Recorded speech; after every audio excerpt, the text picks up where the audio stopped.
This review is for a mature rated game, so viewer discretion is advised.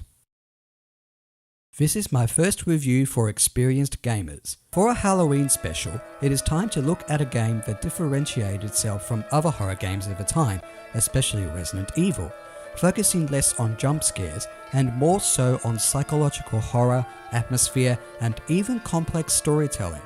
That game is the 1999 PlayStation release, Silent Hill. The objective of the game is to guide protagonist Harry Mason through the tidal town as he searches for his daughter Cheryl, whom he lost after a car crash that was the aftermath of avoiding a girl on the road. The town is not what it seems. Snow is falling out of season, day changes to night and vice versa without warning, and dangerous monsters roam the streets and buildings. The place is also deserted, save for a number of people who may or may not be able to help Harry look for his daughter. His quest is further complicated as he constantly finds himself in an alternate version of the town named the Otherworld. And his perceptions of reality, dreams, lies, truth, life, and death become blurred, usually with horrific consequences.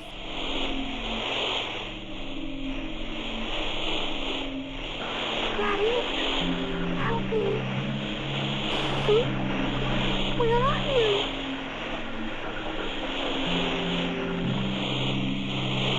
Cheryl! The story is definitely more complex than other games, especially those in the horror genre. The story is intentionally cryptic, with its true meaning potentially left to interpretation, although it can be a little hard to understand, especially as you progress further through the game. The story is less action-oriented than you'd expect. The focus is more on atmosphere and symbolism, as the thoughts, emotions, and subconscious ideas and memories of Harry and other characters are explored. And the results are genuinely disturbing and even strange. There is no denying that the graphics that were generally good in 1999 have aged terribly. Outside of full motion video cutscenes, characters have very little polygons and move stiffly with no expression. Environments are full of grainy textures and are dark. However, the hardware limitations that were prevalent even in 1999 meant the developers focused on darkness and fog, which actually works in the game's favour. Fog in games generally refer to objects such as buildings and trees coming out of nowhere as you explore expansive environments. In Silent Hill, the ghost town is shrouded in mist, which makes for a chilling atmosphere. Interior environments are generally very dark and gritty. Sight tends to be deliberately limited, save for Harry Mason's flashlight, though you can turn up the brightness if you're having trouble seeing. Colour and texture are also very important in this game. The aforementioned Otherworld, in contrast, generally has colours of red, black and brown, with dirt and blood and decay and metal everywhere, amongst other things. Even the old graphics somehow add to the surrealism and horror, with the monsters looking so strange and otherworldly it's hard to describe them. The full motion video cutscenes also don't look too bad. What is definitely nicer than the graphics is the work in the sound department. With the word silent in the title, music is fairly minimal, focusing purely on sound effects. You constantly hear Harry Mason's footsteps, which change accordingly with differing surfaces such as gravel and metal.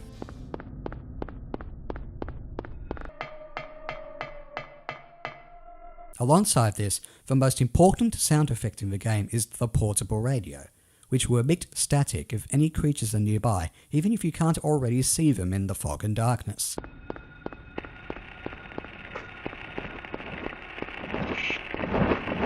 The sound effects are excellent, whether they are general environmental noises or the growls and roars of the monsters, although at least one of them resembles a wild pig. The voice acting is also somewhat poor. While there's nothing necessarily wrong with the writing of the dialogue, the way it is delivered comes across as sometimes cheesy or unconvincing, with strange pauses between lines that generally rob conversation scenes of any potential natural flow or even drama and tension. Radio. What's going on with that radio? I'm glad you made it. I was worried about you.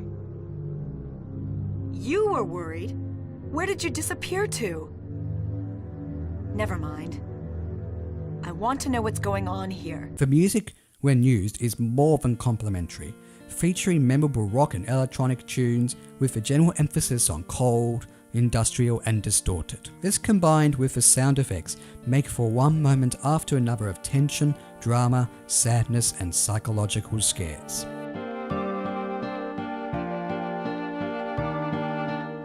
The gameplay is generally very engaging, with challenging combat and puzzles, plus open-ended exploration. Harry Mason will generally spot unusual phenomena or get suggestions or notes from other characters, which will generally give you an indication of where to go next. Despite the hints and the use of the map, it can be fairly hard to tell where to go next to progress, though you are more than welcome to explore the generally deserted town and its alleys and buildings for items and other things, with the creatures hopefully not causing you too many problems. Combat with these enemies can be fairly hard to get to grips with, which seem to be a bit of a recurring theme with horror games, including those released close to 1999. In contrast to protagonists in other horror games, Harry Mason is an everyman, and not exactly proficient with weapons. You generally have to get close to enemies to lock on them and land an accurate gunshot, and this tactic of course applies with melee weapons, which can be surprisingly helpful outside of conserving ammunition. Despite this, you will find it is better to run away than fight, that is, if you can understand the controls. The placement of the controls aren't actually that bad, and can be customized to a different type in the options menu. It is the camera and the way that Harry moves that can be a struggle, even for veteran gamers to an extent. The camera angles are in real time to reflect the expansive 3D environment, and will deliberately become skewed or disorienting on several occasions to reflect the horror, tension and strangeness present. However, the fact that pressing up on the control pad makes Harry move forward in the direction his head is facing means that having Harry move towards you in a bizarre camera angle can be generally hard to achieve. You may bump into walls frequently, or not have key objects or characters/enemies in your line of sight. While it can be argued that this vulnerability adds to the tension and action, the possibility of easier character movement wouldn't have hurt. While you navigate the world and fight off monstrous apparitions, you will have to think outside the box and solve a number of extremely challenging puzzles that generally consist of interpreting riddles and symbols about how to manipulate objects. There are some boss fights in the game which are somewhat underwhelming in that they don't necessarily seem relevant to the story and are shoehorned in, with the exception of the last boss, which is intense. There are multiple endings and difficulties and secrets, which means the relatively short length of the game is not necessarily a problem. It is very likely that on your first playthrough, you will miss things that add to the overall experience. The general point to get across from all of this is that this 1999 game may not have aged that well. However, if you stick with it, you may find yourself captivated by this game.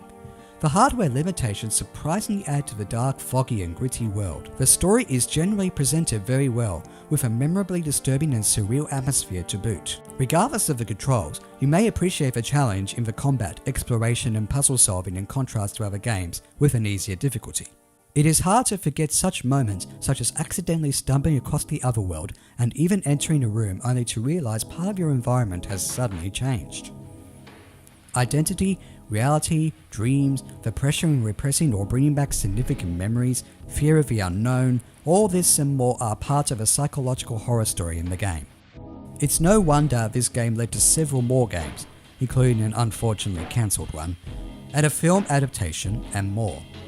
If you're potentially looking for a different kind of horror and haven't experienced the series, let alone seen its beginning, there's no better time than now to be trapped in Silent Hill.